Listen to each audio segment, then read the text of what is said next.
Welcome everybody. My name is Daan Roggeveen. I'm the creator of the public program here at the University of Hong Kong Shanghai Study Center. And this is already the 5th lecture in the series Down to Earth. And I'm extremely excited to announce our speaker of tonight, Professor Wen Jianjun. When we started this program on, let's say, the countryside in China, we had immediately a couple of names in mind, and one of them was straight away Professor Wen. He is, as Oning already mentioned in his first lecture, the first person who really understood the impact of the urbanization in China on the countryside. Over the past 30 years, he's been doing extensive research on rural issues in China. He's the executive dean of the Institute of Advanced Studies for Sustainability, the director of the Institute of Rural Finance, and the director of the Center of Rural Reconstruction at the Renmin University in China. And he also serves as the executive dean of the Institute of Rural Reconstruction of China at the Southwest University in Chongqing. And Professor Wen, we're really happy that he's here because we just discussed over dinner his travel schedule. He's just coming from Hangzhou and he's flying out to Korea tomorrow morning. Came from Shanghai, then tomorrow it's Korea, then it's 2 days Korea, then it's back to Hangzhou for another conference. So he sort of fitted this lecture in the crazy schedule that he's still doing. And we're really looking forward to hear his lecture on the costs of crisis and how it's sort of fired back at the countryside. Over dinner we already discussed a little bit the 8 crises that urban China has suffered and how it's firing back on the countryside. I won't spend any more details on it because Professor Wen is the person to talk about this. Give a big hand for Professor Wen Jianjun.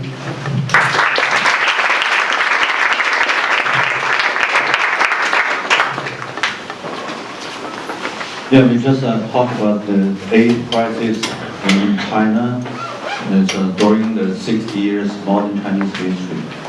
It said that the security crisis is very popular in a lot of countries. But the problem is how to make soft landing.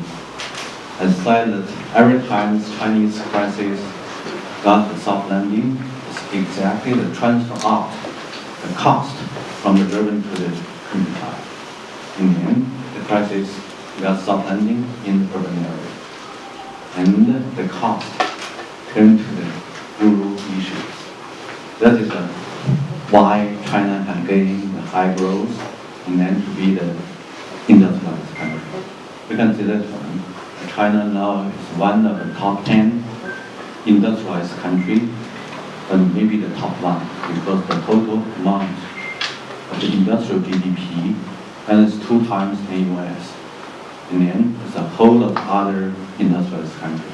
So China equal to US and to all other industrialized countries. I mean, if you calculate by PPP.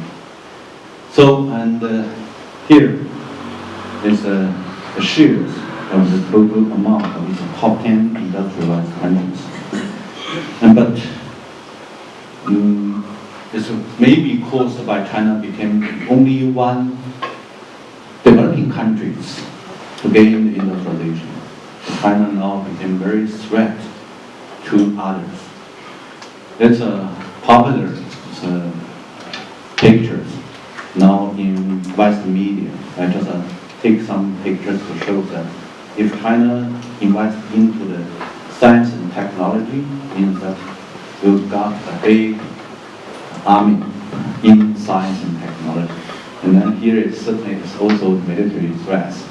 There, China invested into Africa, also made other investors think that it's a threat. So many talking about China's threats. But it's exactly from the Cold War, and that is ideology from Cold War. Indeed, let me tell you that China now can still keep very good relation with US and with other Western countries because China have a double contribution. First, is that this lower one, you can see that it's a manufacturing production and also the natural resources. That is, most of these developing countries, they contribute to Western countries. And then to make big trade deficit. But the very interesting phenomenon is that the more trade deficits can make the more capital surplus. By what? By financial service. And by such kind of financial globalization, and China transfer out large amount of physical products and then take back the paper currency. And then this paper currency cannot use in China because China only use the local currency, and so China use the large amount of this trade surplus as a foreign reserve, reinvest into the American Treasury bond market. But China now is the biggest one of American Treasury bond holders. But nobody, even in China, nobody believes that America can pay back. They only think that if we are lucky, they can pay back the interest. So that is means that we have a double supply the physical products and then supply capital investments. So now China became the top one FDI country in US. Means China contributes too much investments in US capital markets. And then to help the financial capital center enlarge their financial bubble. But inside, the first one is that the lower income of the laborers, and to make the social chaos, and then also destroy the environment, make the very big issue in local. So that is unfair. Nobody can change. That is a real global crisis. Here, I said it's maybe not only one. Not only one problem. That you can see 55% of export from China created by foreign invested enterprises. Means that you may know also another phenomenon is very important. 2/3 of the Chinese industrial system is that controlled by transnational companies. So not only that you have a double supply, you supply the physical products, and also that large amount of your industry in local is exactly controlled by transnational companies. Means by foreign capital, not by local capital. So that's such kind of phenomena is very popular in these so-called industrialized countries in the world.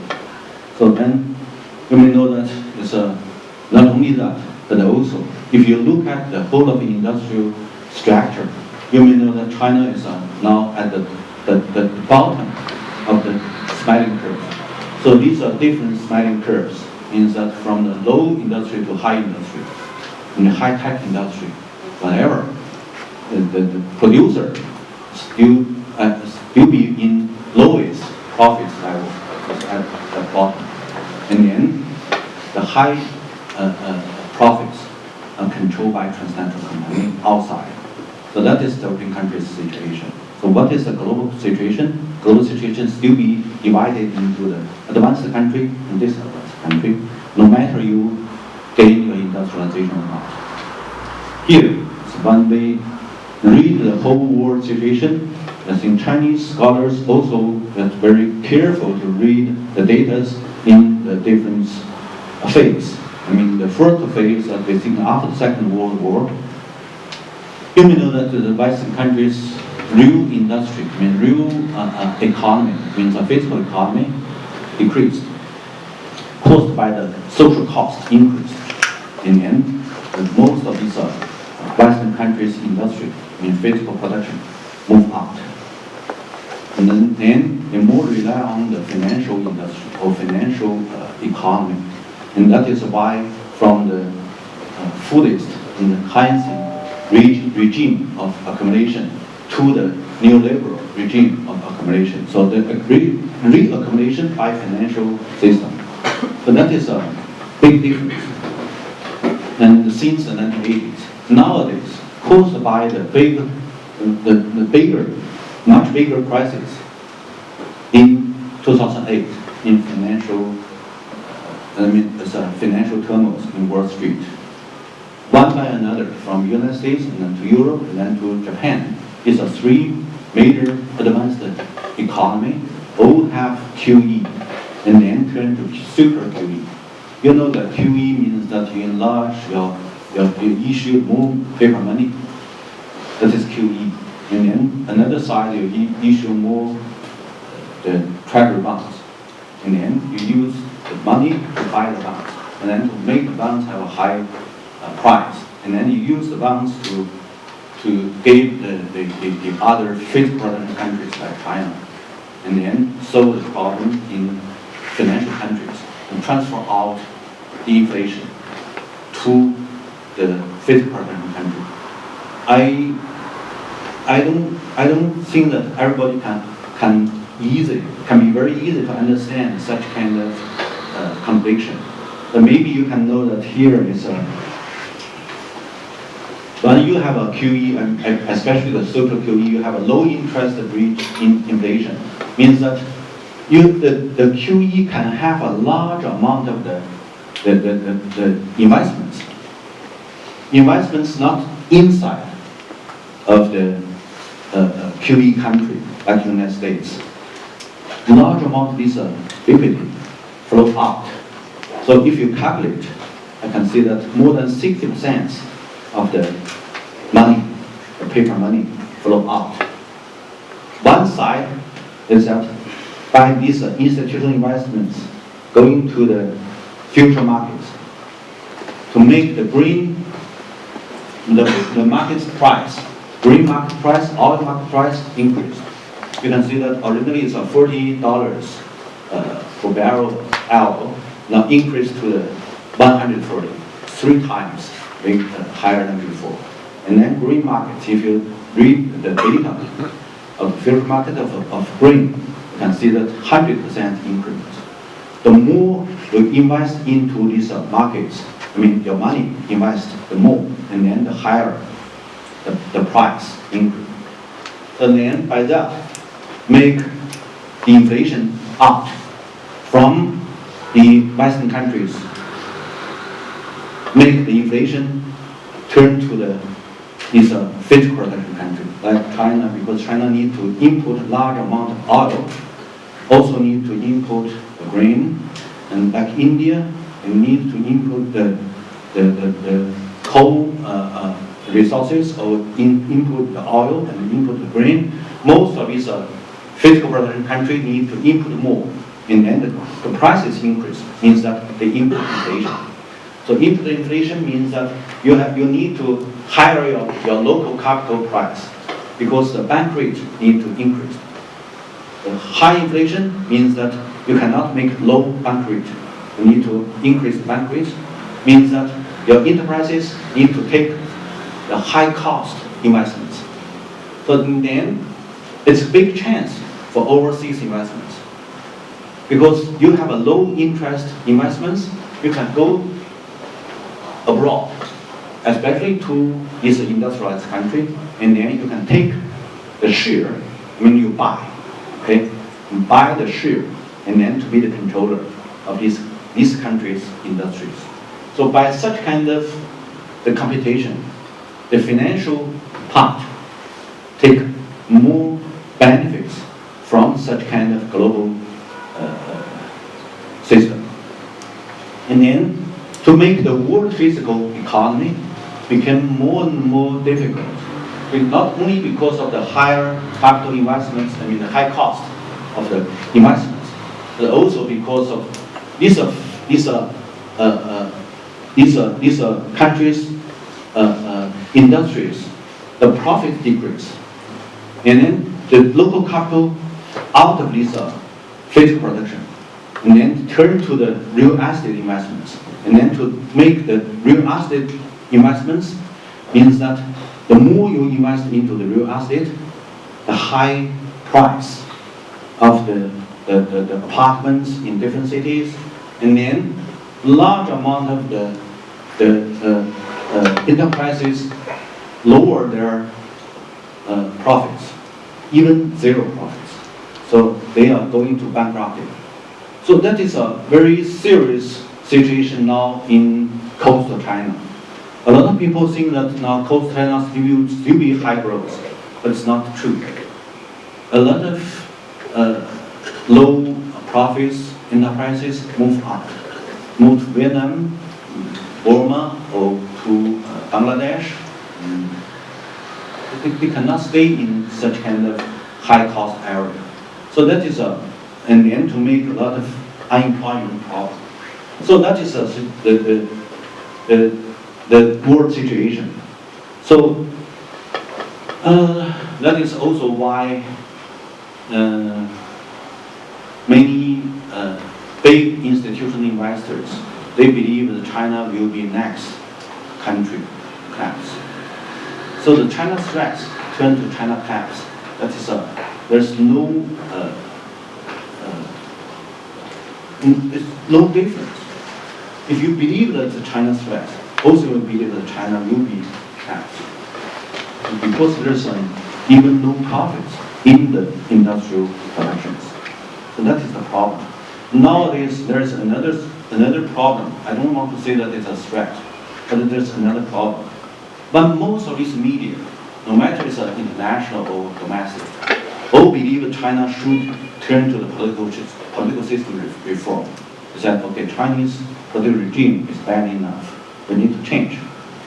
But never tell them that if you turn to Western countries' political system, you need to pay much high cost. Like Germany Premier, it's Madame Merkel.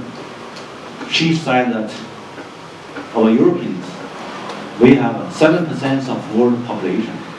We make 23% of the world GDP, but we pay 50% of the world social expense.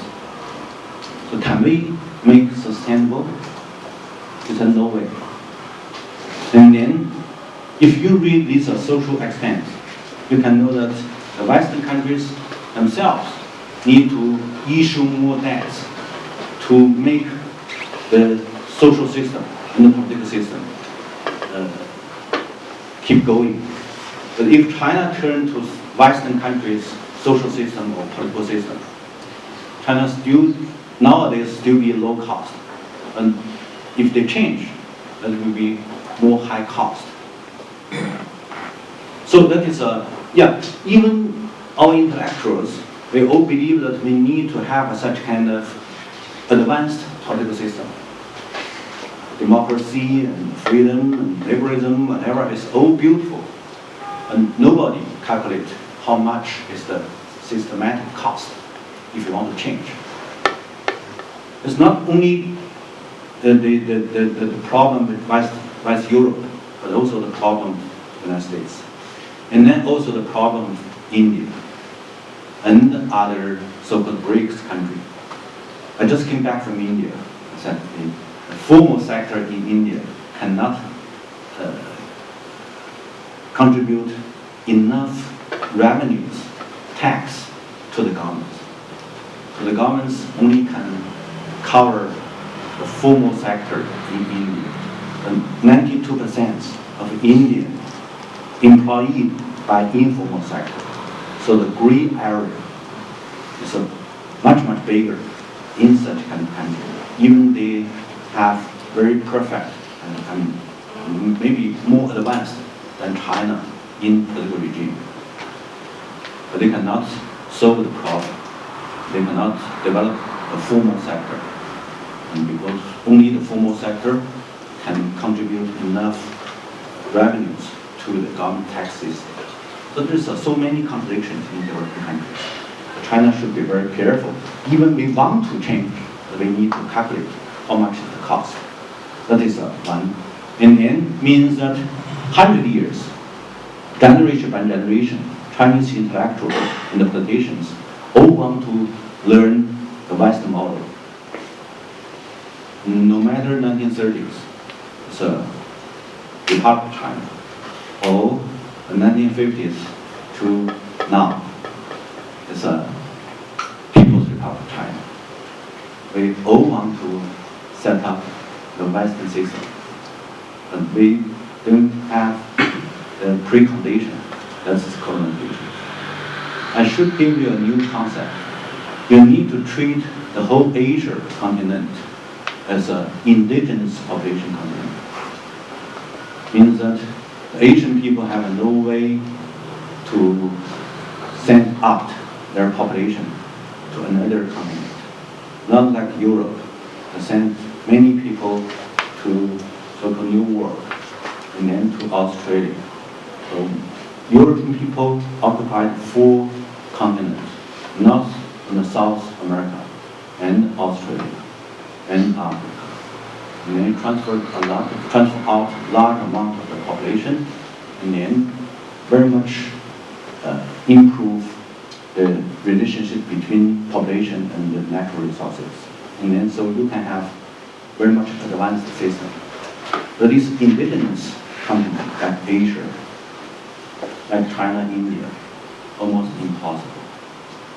Give you an example. You know that in Ireland, you know how many population overseas is Irish?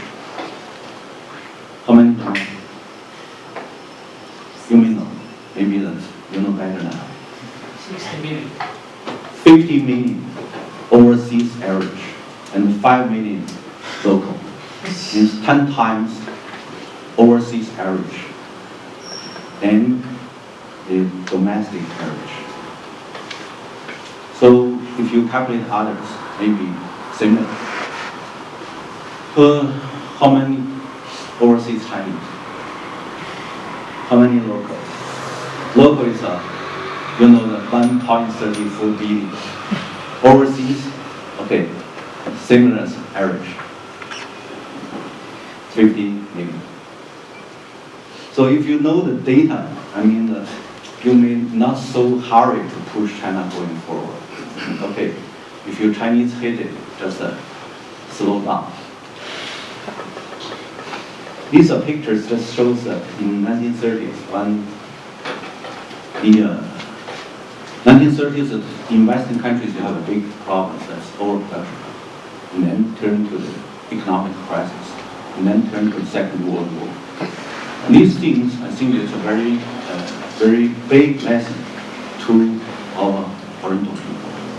Nowadays, the most critical issue in China is what? Overproduction. Similar as 1920s, 1930s. In 1930s, most of these European countries cannot cover such kind of overproduction as a crisis, and then turn to war. And then China got more severe problem as an overproduction.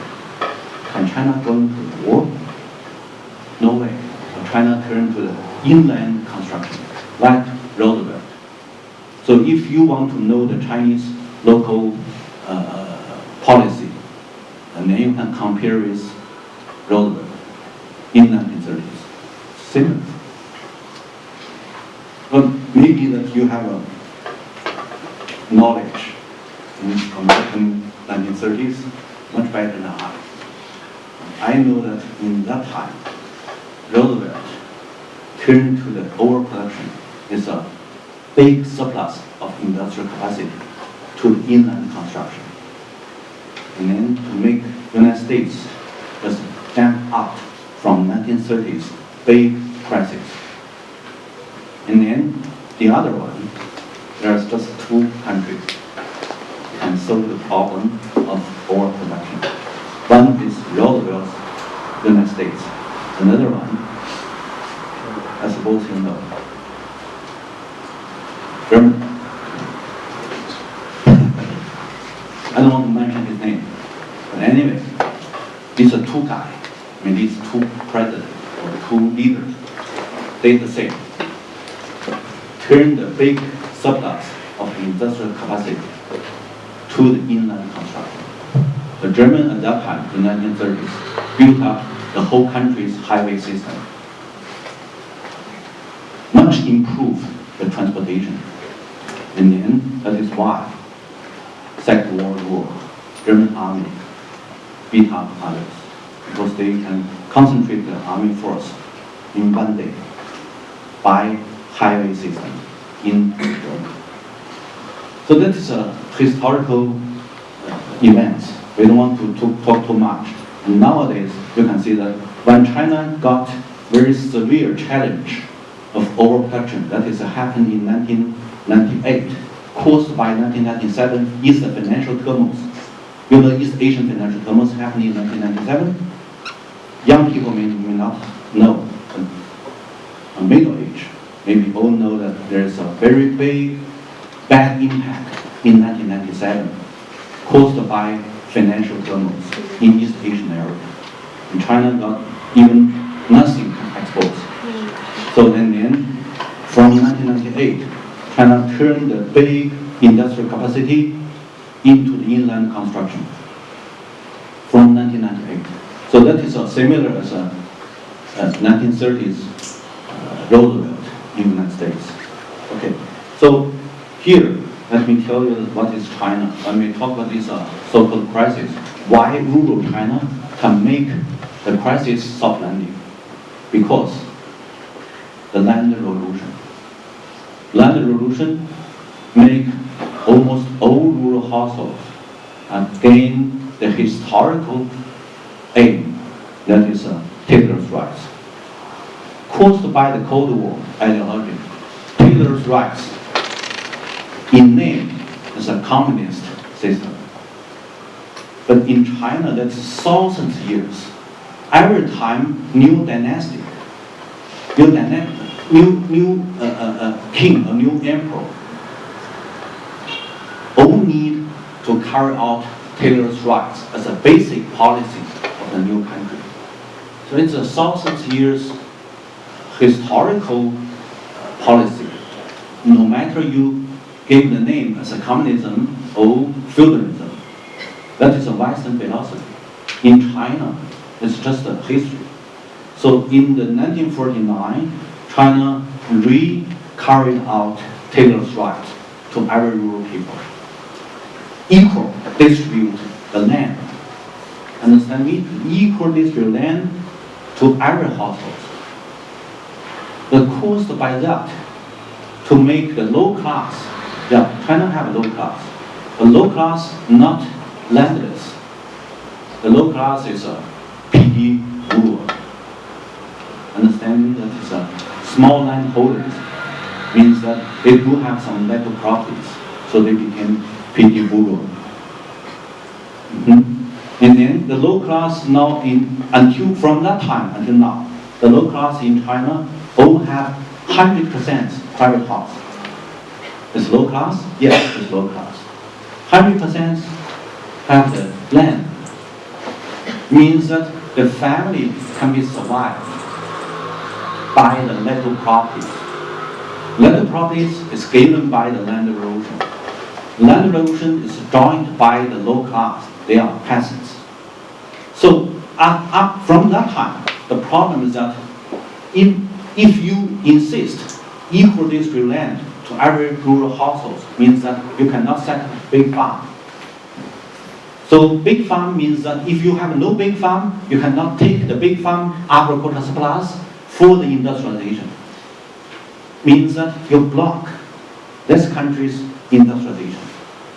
So the land erosion is good for low class, but land erosion equal district land not good for industrialization.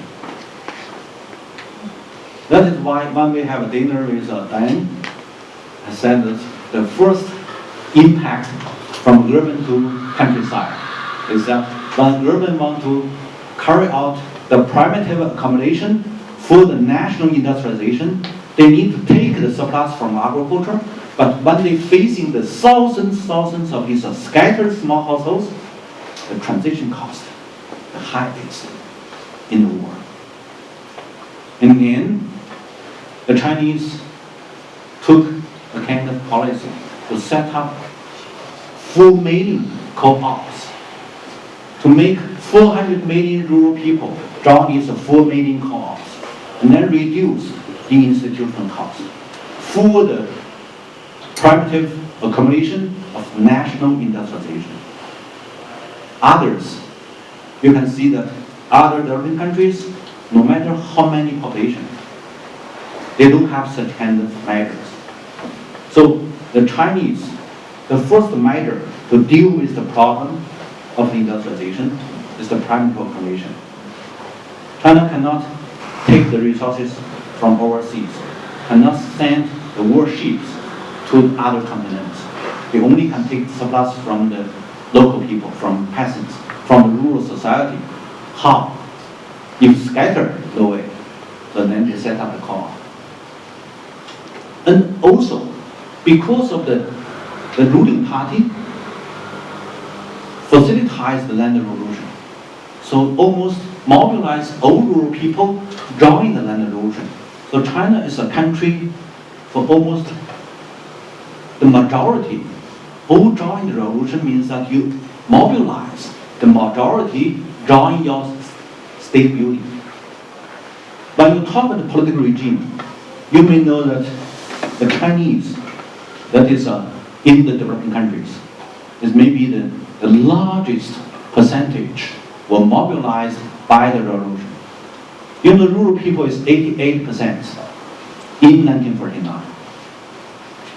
So means that almost 90% of people in this country mobilized, joined the revolution for piece of land and for their house. But they were totally mobilized. So that is more easier to set up a country political regime by many people, large number of the people join this state building. So that's why when they have the big challenge, others maybe not easy to mobilize people to join your program. But China is more easy to mobilize people to join the program. That is why the second problem happened is when China can produce large tractor cannot be accepted by its small household and small co-op, and then China set up the collective. That is 1955 and 56. People say that is left wing. I said no, not left. That is right. Why I said this is right? It's right wing. It's because this one is exactly for the national industrialization capital. Industrial capital need to send their tractors to the countryside and then take big surplus back. So the people's commune system also that's followed is because of Soviet Union stopped facilitates Chinese industrialization, and then China need to set up the so-called self-reliance and hard struggle for continued industrialization, and then they set up the people's commune. And then people's commune set up these township levels, 5 kinds of small business or small industries, facilitates the agriculture, and then to make the local industrialization continue. That is the Chinese way for the industrialization. In the first page, I show that China is now the top 1 country of these 10 industrialized countries. But how China gains such kind of an outcome? By what? How China passed the primitive accumulation? Still be the question. Few people answered. So that is why I then emphasize that I published a new book in the name of 8 times crisis in modern China. And this book now is very much accepted in Chinese scholar society and even the pop. Redescribe, not in ideology, not for mainstream. And we're just trying to be very objective to summarize real experiences in modern China. So that is I'm trying to give a very simple description of this modern history. And then you can see that up to now, why China is so much stable than other developing countries, because we have 2 ejection pyramid. This one is economy, this one is a social structure. Look at this one. Up to now, we have almost 200 trillion physical assets. Means that I think it is very easy. If you originally maybe you have an apartment, it's low price. But if sovereign set up station in front of the building, and then your apartment price increase. Yeah, so because of China have a large amount of investments and then turn this big industrial capacity into the infrastructure construction inland. So to make the inland natural resources, the natural physical assets increase their price. Means that the total amount of the physical assets enlarge. So now the natural physical assets 100 trillion. Industrial physical assets another 100 trillion. So this is the basic level. And then the middle level is that cost by you invest, you need to issue more paper money, that's local. That is why China still insists on the not free convertible, because China needs to use their own money to monetize their own natural resources. Understand me? Because the tax of the money means that if you issue money means you have a Tobin tax. So the governments issued more paper money, monetize their natural assets or physical assets means that they monetize and then they take a lot of the interest. That's the Tobin tax. So by such kind of control their own money system. Nowadays it's Chinese yuan cannot be free convertible because the Chinese government need to finish their monetization. If China allow other countries' paper money flow in and then free to buy Chinese physical assets, means that you're lost. This is economic theory. I think that maybe not easy to understand. But if you go to Russia, when 1991 Soviet Union collapsed, I was there to do my observation. I found that when their political regime collapsed, immediately their money system collapsed. And then large amount of foreign currency flowed into Russia, for the Soviet Union, and then take large amount of the profits by monetized natural resources and even the physical assets. So it's a big loser by such kind of reform. And then I came back, gave a report. At that time, I was that time a policy researcher in central governments. So I do my observation and then come back with the reports. Said we need to accelerate our domestic monetization. Try to avoid the Soviet Union's problem, because Soviet Union still be in the physical production, never monetized. They never issue more paper money. And then so originally 1 ruble can equal $3. But when they collapse, $1 can exchange 4,800 rubles. A big change. So from 1990s, you know that from 1992, China started to accelerate demonetization. And then RMB yuan from 1992 that is the first year. Money to money. Money can be money. Before that, no. Before that, we have other system. Everything you need to have vouchers. So money is not money. So from 1992, money is money. That is just 20 years ago. So this China take a big lesson from Soviet Union and then change with accelerated monetization, and then up to now we have 150 trillions financial assets.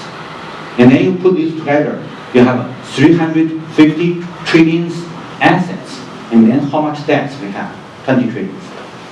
But debts still we can buy, can sell, and then it's assets. So we said up to now, China have a ejection pyramid, economic. Lower one is big and also enlarged.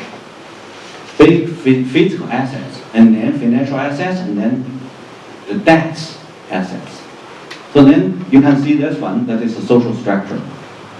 Lower one, we said low class.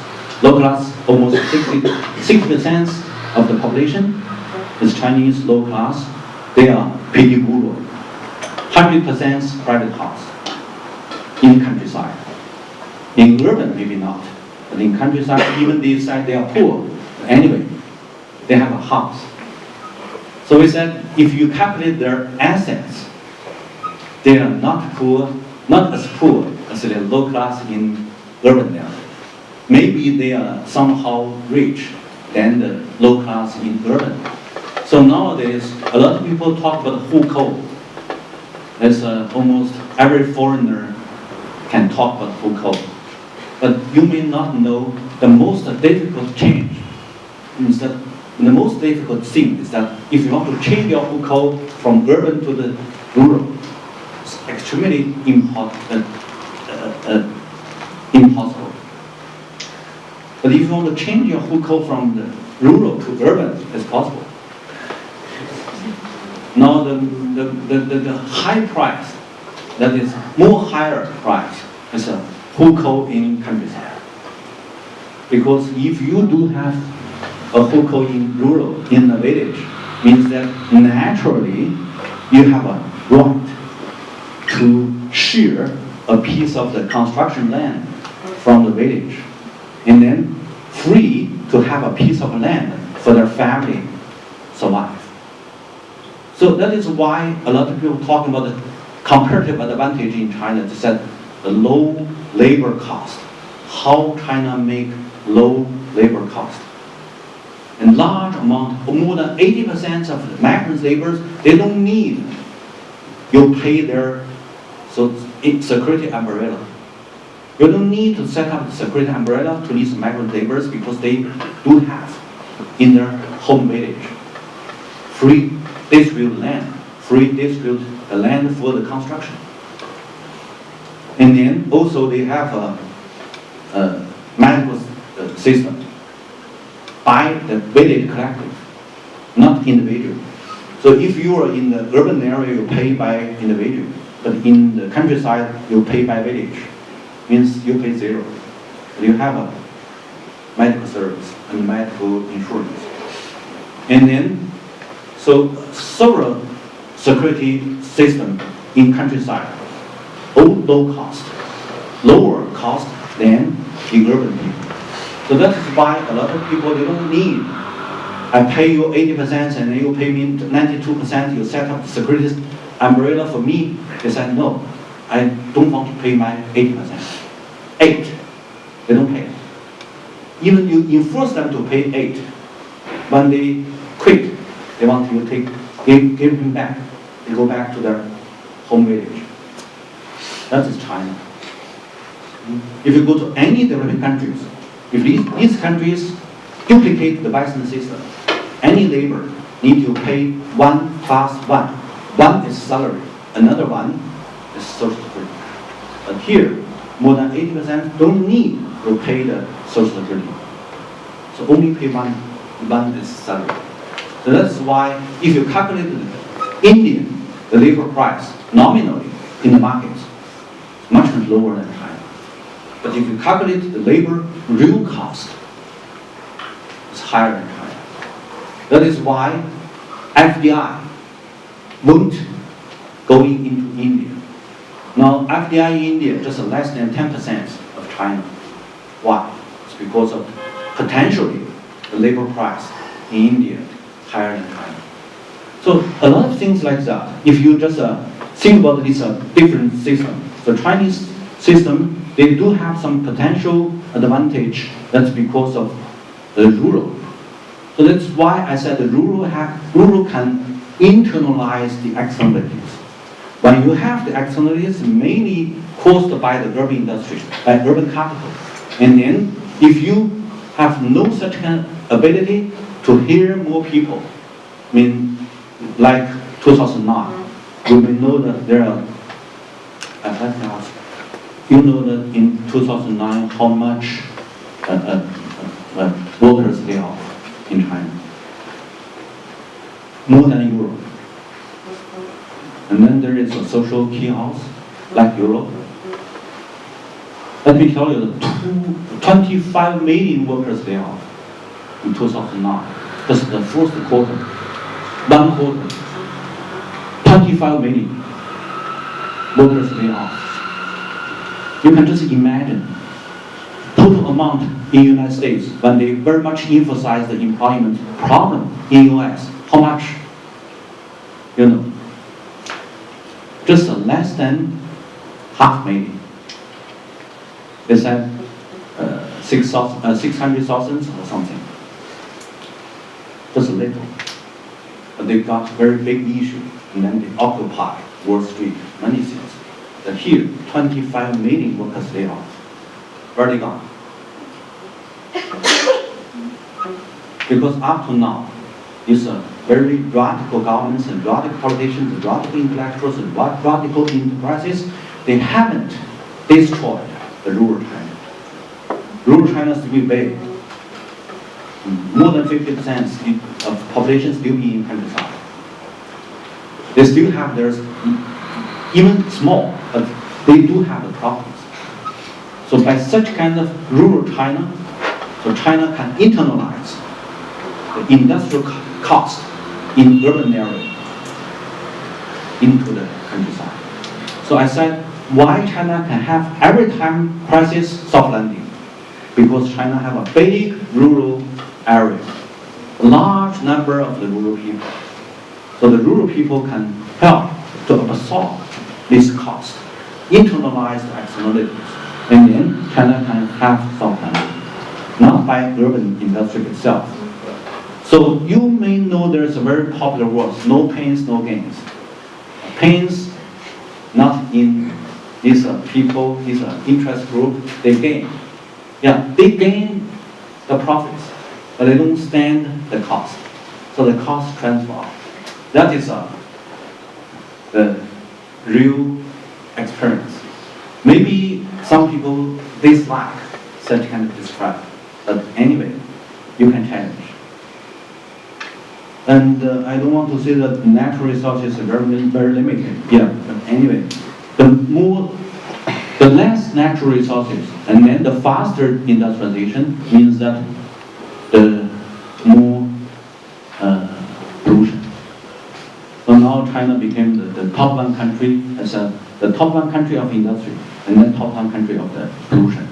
And that is caused by the fast industrialization and then fast urbanization and with very little natural resources. That is the problem. So here, not only the industry in the urban area, but also the rural. I mean, agriculture became more and more severe in pollution area. I mean, the area pollution means not by part area pollution. Agriculture play very important role, and because it's 67% or 57% all people come from the agriculture.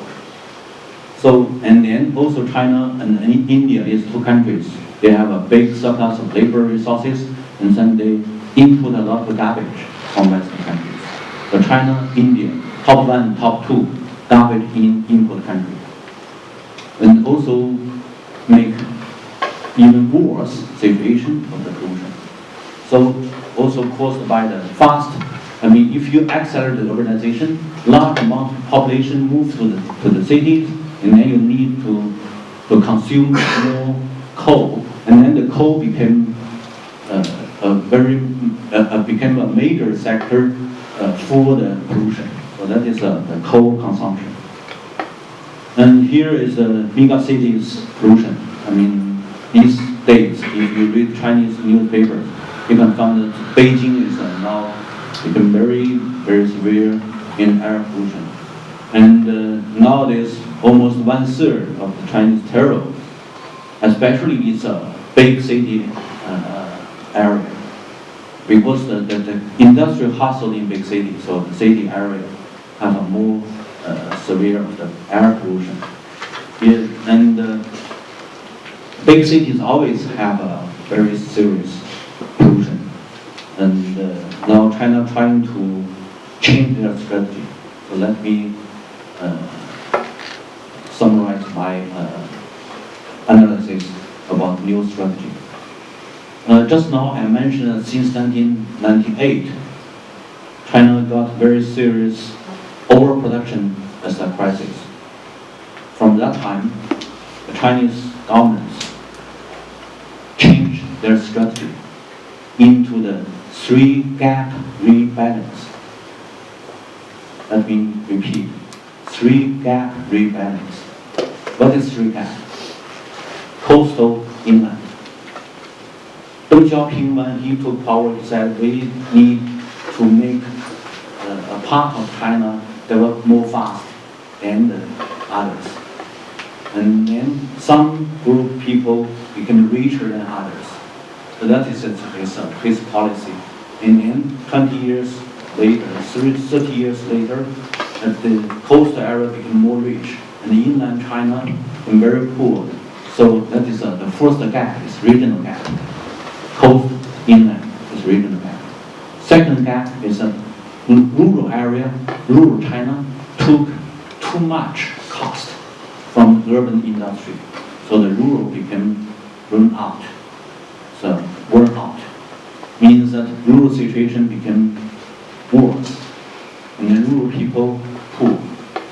So the second gap is a urban-rural gap. The third one, everyone knows, rich-poor gap. So we have a three big gap in large.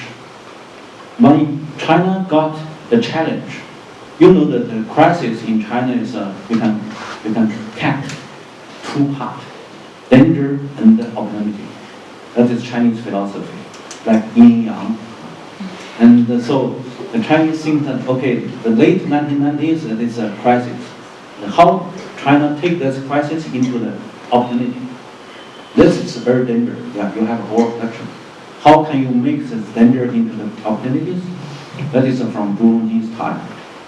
And the first is a regional rebalance.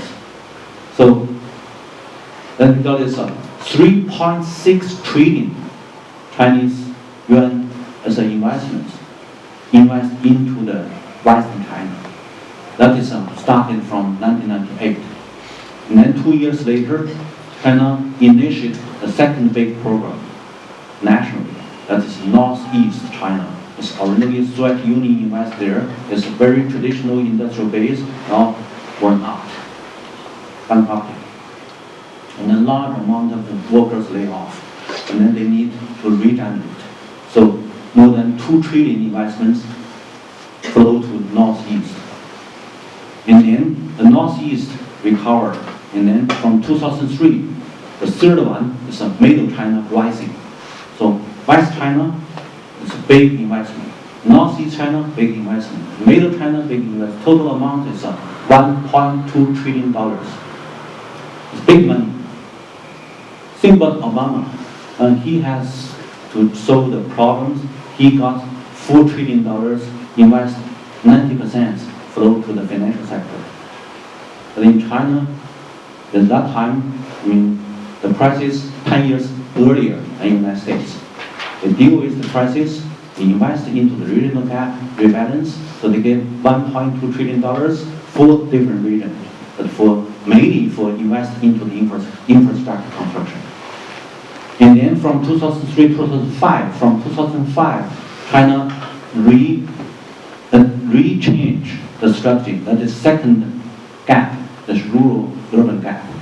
From 2005 to 2012, the total amount of the investments from the central and the provincial two levels into the countryside for infrastructure construction and also for social construction, $1.2 trillion. If you calculate the RMB yuan into dollars, okay, it's big money. So the first gap rebalance by $1.2 trillion, second gap rebalance by $1.2 trillion, that is about Chinese state. These are decades, late 1990s to now. So by such kind of big investments, especially big investment into the rural China, the rural village set up 5 communication. Maybe you cannot understand what is 5 communication. First, pavement road. Second, electricity. Third, water. Fourth, telephone, and then internet. 5 communication built up into the village. 99% of the village set up 5 communication. And then follow. Who or which sector can carry out fiber communication construction into the village? Private sector or public? State enterprises or private enterprises? I think it's easy to answer. Private cannot. Because you build up the electricity into the countryside, into the village, you cannot take the return. If you households by households ask them to collect money, it's more difficult. And also, when the electricity transferred to the mountain area, to the village area, that is a large amount of electricity lost. So the cost will be much high. So the private sector never do that. They want to have a very regular return. So that is the only state sector they can carry out such kind of infrastructure construction. Also, the water system. Can you take enough money from this countryside, from poor people? No. So what is the cost? The cost is institutional cost. Who can pay the cost? State. So by the treasury system, they sponsor, subsidize. That is why by these 12 years, even 13 years, even 15 years infrastructure construction investments, especially for the low return construction, the state-owned enterprises enlarge. Now, if you calculate the industrial facilities, state-owned enterprises take 73%, private only 27%. So that is why there are so many our late intellectuals and newspapers. They give very serious critiques to the central policy because the private smaller and smaller, and the public larger and larger. That is China. So, but maybe in next decades, private can enlarge. And next decades, no way. Because you keep investments, invest into the infrastructure construction. So the job only can be carried out by these big state-owned enterprises. That is the problem. But it's very real problem. But what is gain? When you large amount of investment into this infrastructure construction, there's no big return. But what is the gain? The gain is that when you facing the challenge of the global crisis, the gain comes. You know that I mentioned there are 25 million workers laid off by 2009 global crisis. It's very popular. 2009 global crisis everywhere, bad impact. And then there are 600,000 enterprises bankrupted, closed. In the end, means China need to. Then what happened? Nothing. Because central changed one policy. Originally, Chinese central government subsidized its exports enterprises in coastal area, 13%. Means that Chinese government subsidized foreign consumers, 13% discount. But when the exports decreased, the overseas demand decreased, a lot of contracts abandoned. Many enterprises closed down. In the end, Chinese governments changed, gave us 13% as discount to one group, rural people. If you reject as a rural household, you have enjoy your 13% discount.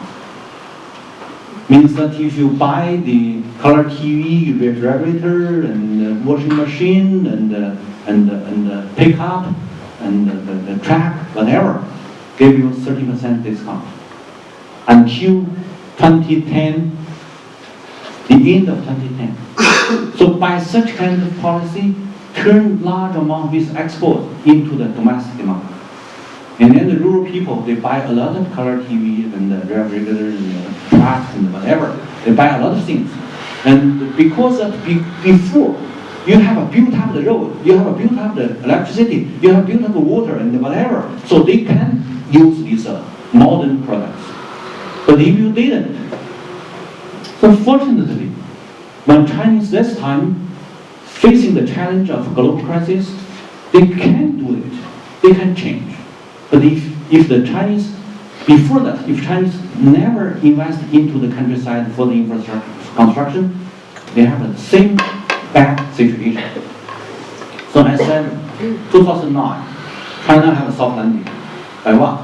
A large amount of investments before the crisis has invested into the rural infrastructure construction. That is why China can have the measures to deal with the global crisis.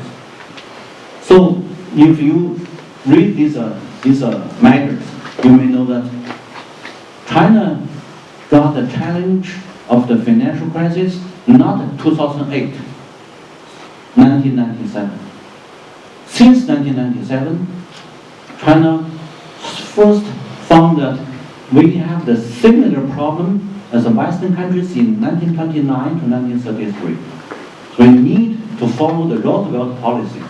That is not just I said now. I said we have the report in the year 1998 to the central governments, not I wrote, from Beijing University. They have done the research and then they compare the 1930s American policy, European policy, and then gave the suggestions to the central government that we only can learn from Roosevelt. So since 1998, China started investments by the government side for the infrastructure until now. Means 50 years investment drive the economic growth.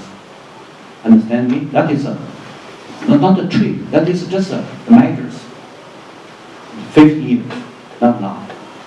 That is why I said when we have the similar problem in 2008, 2009, that is just the governments follow the original the measures, the policies. No difference, no change. Only one thing changed, that is change the subsidized overseas consumers, change to subsidize the rural consumers, and then change the overseas demand into the domestic demand. That is a global crisis and the Chinese measures. And then, long-termly, we can see that is China still have a long-term constraints. That's because the population still being increased. Until 2020, there will be 940 million labor resources, much bigger than other countries.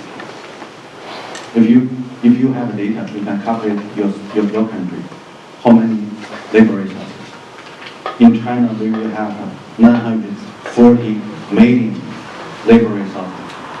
Have we created enough room for these 940 million laborers have a job? No way. So the only way, hold your rural China. Because rural China is what? We said it's labor pool. Understand me? Rural China is labor pool. Urban China is capital pool. That is a rural urban. So rural play a very important role for maintain this surplus labor. If you, a lot of people ask me why that you always against accelerating urbanization. I said, it's not for me, it's for the country. If you destroy the rural China, it means that you will have no way for soft landing. There will be regular crisis. Regular. The crisis is regular. Must happen. Several years later, and there's another crisis. And then next one, a lot of people believe, because China have a big bubble now, not only real estate bubble, but also financial bubble and debt bubble. They have several bubbles now created. So a lot of investors, I mean, these are big institutional investors, they do analysis, they have a dialogue with me. They all believe that next must be China. So Japan, bubble break in 1990. East Asian, 1997. Russia, 2001. Argentina, 2001. Latin American and other countries in new century. And then finally turn to the Wall Street. Now should be turned to China. A lot of people believe it. They only ask me that where is the trigger? They believe that there must be bubble break. But what is the trigger? I said, I don't know. But a lot of people do the prediction. I think that I'm not fortune teller. I just do my analysis. But anyway, the macro situation is not so possible. So only one thing I insist: maintain rural China, full soft landing. And then I give my personal suggestions to these friends. They are in the institutional investors. It's a big company. They ask me that how can I prevent myself from this crisis? I said, go into countryside. Join the agriculture, and then when the big crisis happens, at least you can have food. I said, you can have a Noya egg in countryside. No matter how rich you in urban area, when the crisis happens, whatever you have as a money will be decreased.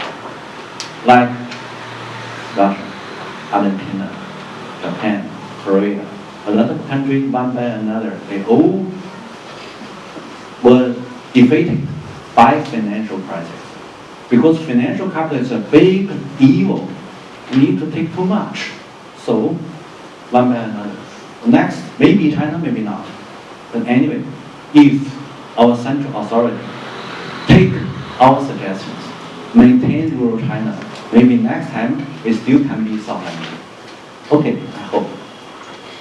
Nowadays, the only one comparative advantage in China is that the government still have a very low debts. The percentage of the debts to GDP, China now is the lowest until next year, 2014. And a lot of people give you data, maybe the data is wrong. People talk about China need to pay another 40 trillion. It's a dynamic debts, the comprehensive debts. But it's dependable. If we continue to invest into the infrastructure construction, because inland China still be very large room for the construction. And then also that China now turn to the new Silk Road with mid Asian countries. So they also need large amount of investments for the infrastructure construction. So if you go to South Asia and then the West Asia, you can see that there's large amount of the area. They also need to invest into the infrastructure construction. So we think that we still have 20 years. So if anyone here is working for the institutional investors, I hope you keep your mind that is we still have a large room for the investment. But the problem is that we short of the natural resources. That is very easy to block China growth. So no matter it's a South China Sea or East China Sea, wherever, there is some accident that will be very easy to block. So inside China, we still have a very positive perspective. Outside, maybe not.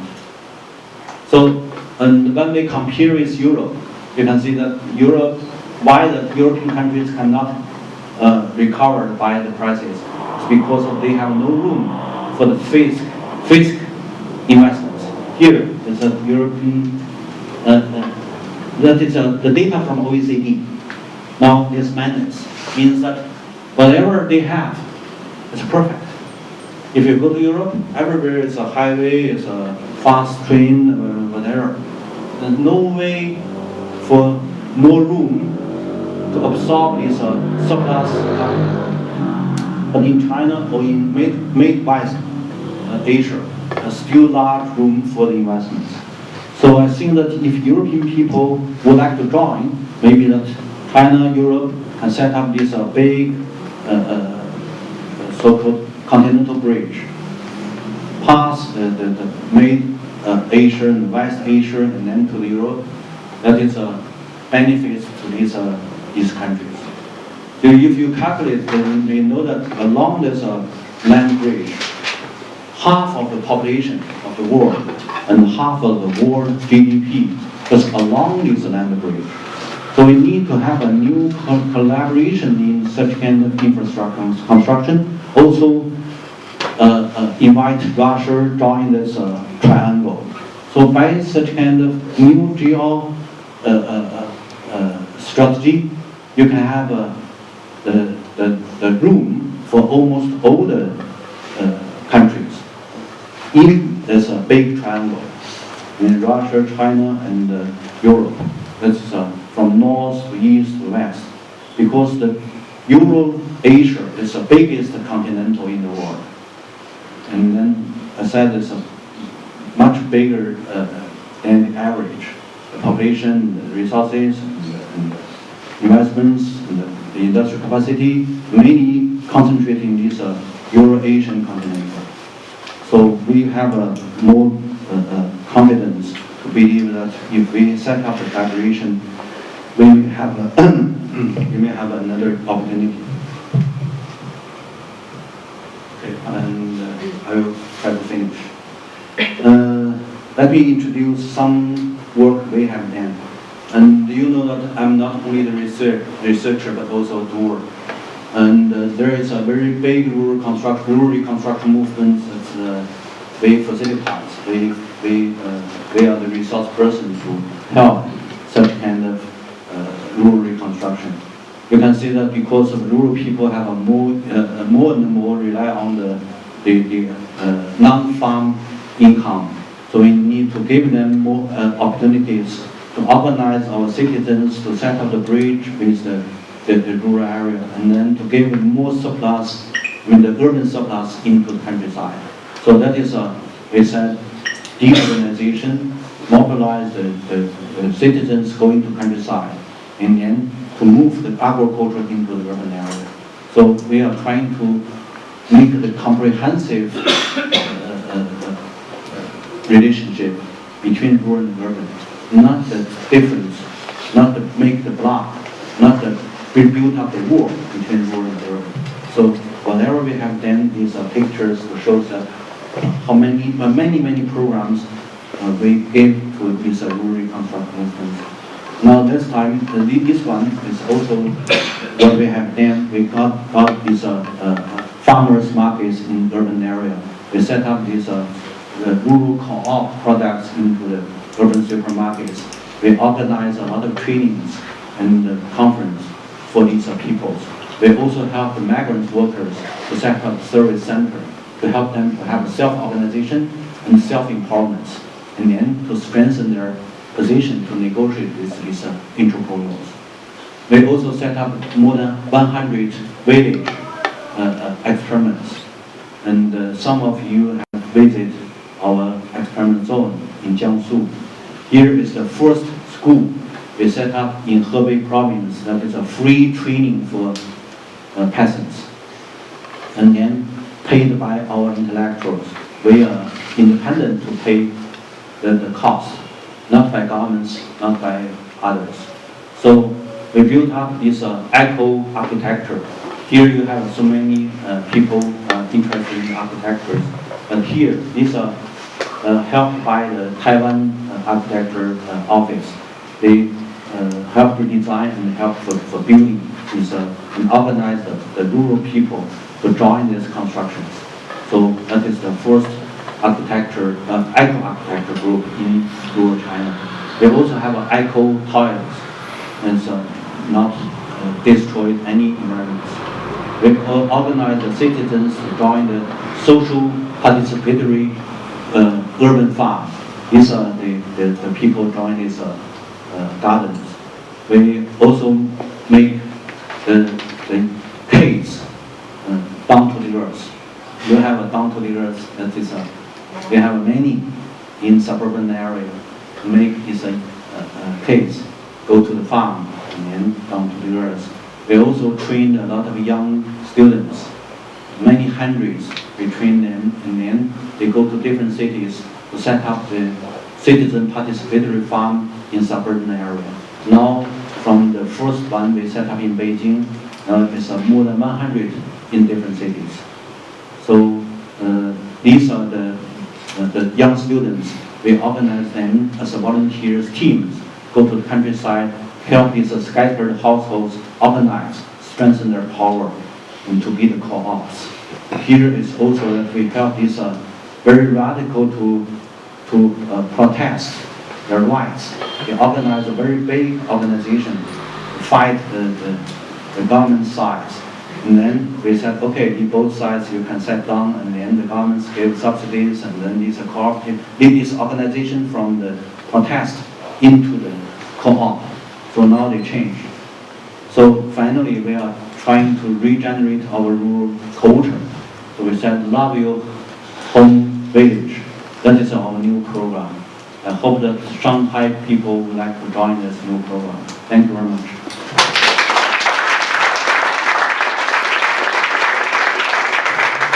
Thank you, Professor Han. This is really exciting, and I think for a lot of people it was also hard work to sort of keep up with your thoughts, at least for me. But I also have some questions, and I assume the audience also, as well. So if you can join me for a minute here in the front.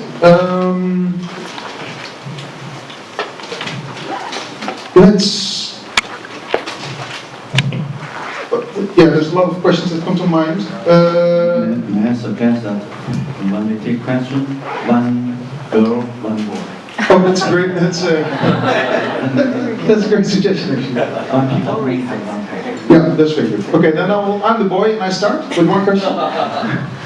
And that is something that has been. Okay, basically what you're saying is we should maintain a base in the countryside when we want to have a sustainable development for China in the future. Now, currently the division of rural-urban is roughly 50-50 in China. Expectations are that in the coming 20 years... It's official data. That's official data, so it depends a little bit how you count also. Expectations are that in the coming 20 years, 300 million people will move from the countryside to the city.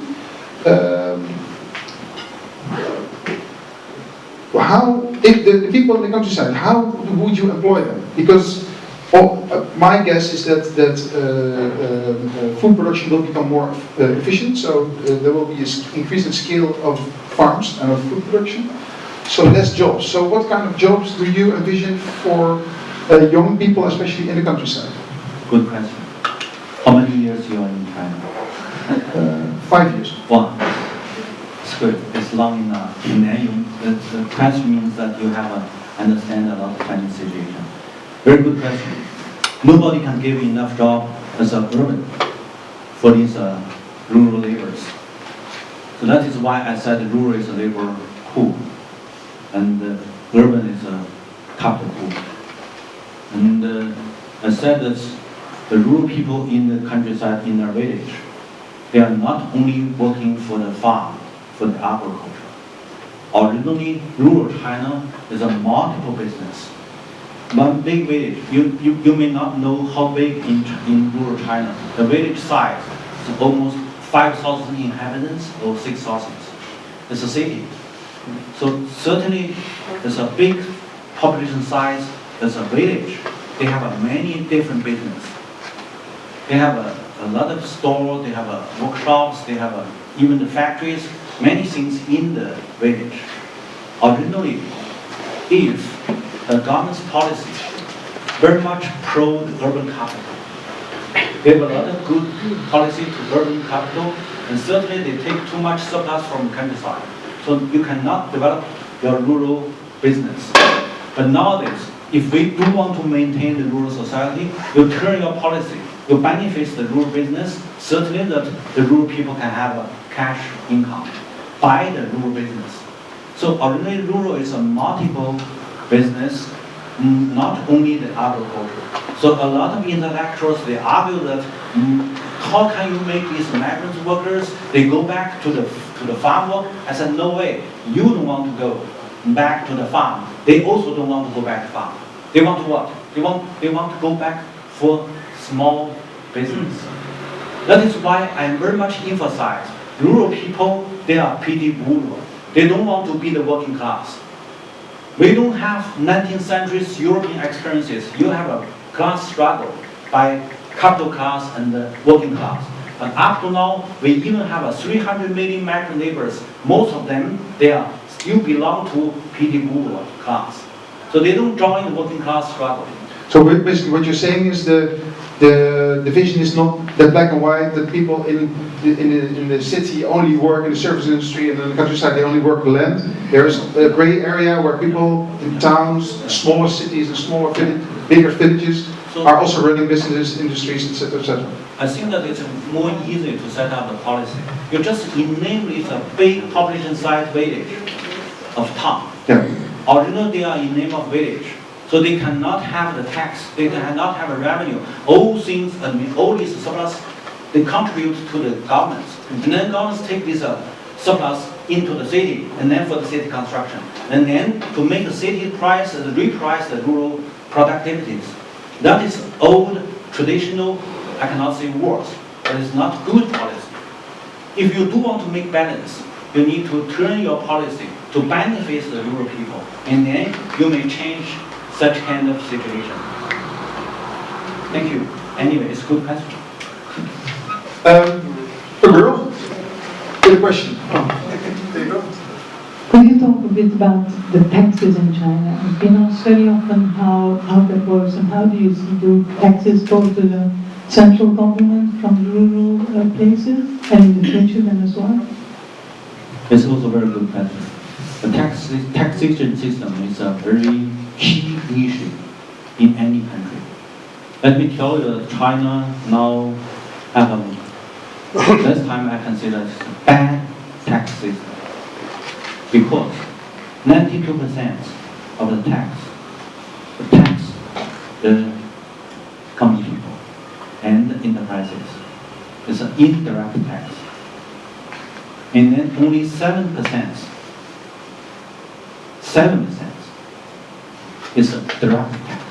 Means that how much assets you have, and then you pay tax. How much income you have, you pay tax. Means that rich people pay little. Poor people pay more. That is tax system.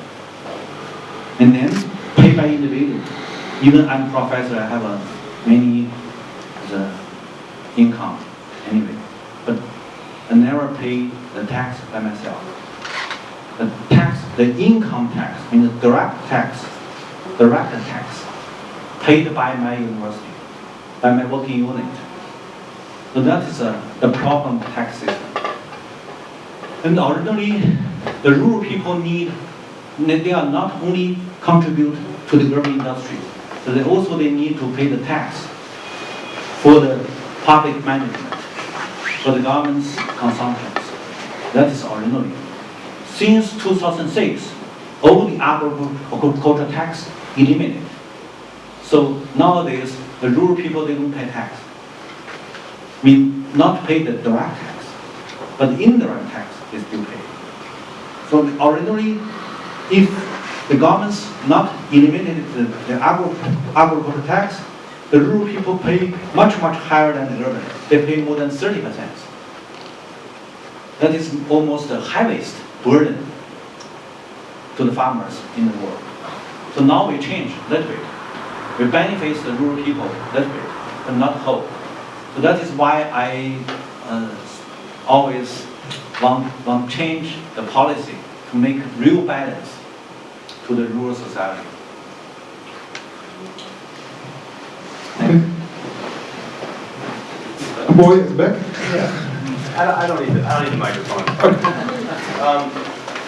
You know, people talk a lot about finances and economics. They talk about you know, state assets, concentration of wealth, etc. But very few people talk about reform in education. How do you see reform in education playing a role in the shifting of the focus to rural kind of rural development? Many thanks. And because that you know, maybe you don't know, I said I'm a doer in the rural reconstruction movement. Means that we invest by ourselves for regenerate the local education for rural people and also for rural regeneration. The whole of the national education system is that to take the labor resources for the industrial capital. Means that they need to join the systematic, that is a system, the systematic education from the primary school until the university. So all the knowledge be standardized by such kind of education. It's no good. But nobody can change because China now still be in the industrialization era. We are trying to change this historical era. We want to set up a new era that is eco-civilization, announced by central leaders. But indeed, because all of these local governments all want to set up an industrial zone, want to absorb industrial investments. So they need labor, all labors, applied industry. That is why they standardize knowledge. Give no room for the local knowledge, for the rural knowledge, for the agriculture. That is why we are trying to reinitiate rural reconstruction for the rural people. But the difficulty is that you cannot convince these local people, the parents. They want their kids go to the standardized education, go to the formal school because they cannot job. If they learn the agriculture, they learn the local knowledge, they learn Hakka, they learn these minorities, cultures, whatever, they cannot have a job.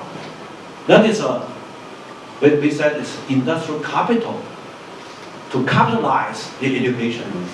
That is the problem. Anyway, it's a good question. We can keep our discussions, and if you are interested in, you can join our movement. That's a great invitation. Other questions? No, it's a girl. That's a girl, yeah.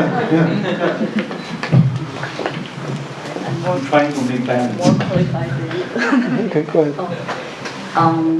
Okay, I'm an architect and urban planner and have a small firm.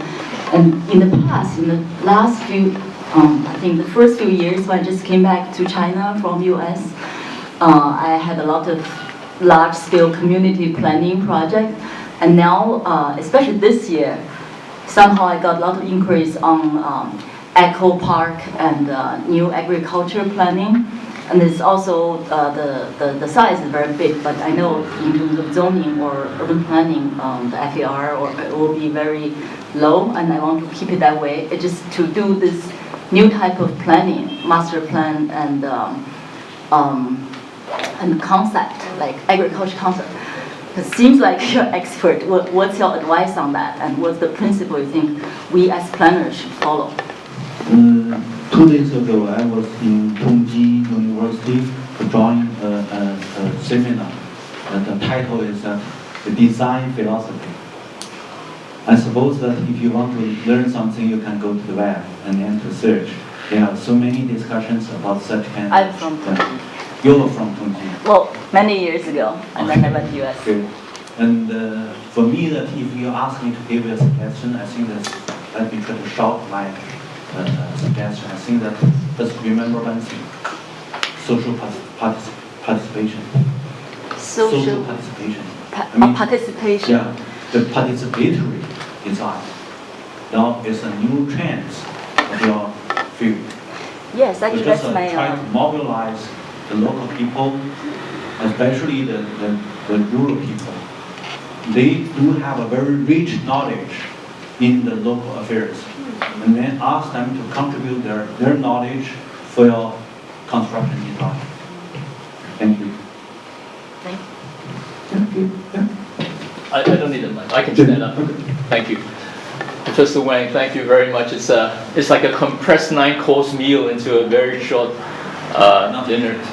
But it's fascinating, and you talk about such great themes. So my question addresses two similar broad themes. And I know it's too big to talk in detail, but it seems these macro policies that China pursue are experiments in some ways. They try it and then they readjust. So a few years back, a macro policy was 城乡统筹, the city and the rural integration. And today there's a sort of another sort of theme, and that is 这个产城融合, the industry and the city harmonization.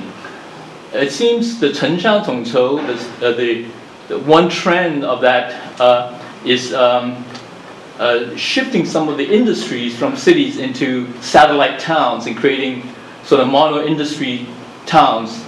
And that created an issue with towns being too sort of sterile because they're so monoculture. I wonder if that's a true interpretation. And at the same time, one creates empty cities that have no real job base. I'm just wondering how you see these big shifts in China's policy, trying to recalibrate that sort of the job issue, but also the townization, the urbanization issue, all of these macro issues. Where do you think your view of how we should address, or China should address these conflicts? It's a too big question. Big. And I have no time to give you a full answer. I think let's just point out one thing. It's a so-called townization. 城镇化. So, 城镇化 means townization. It's not urbanization. It's a townization is a trend of de-urbanization.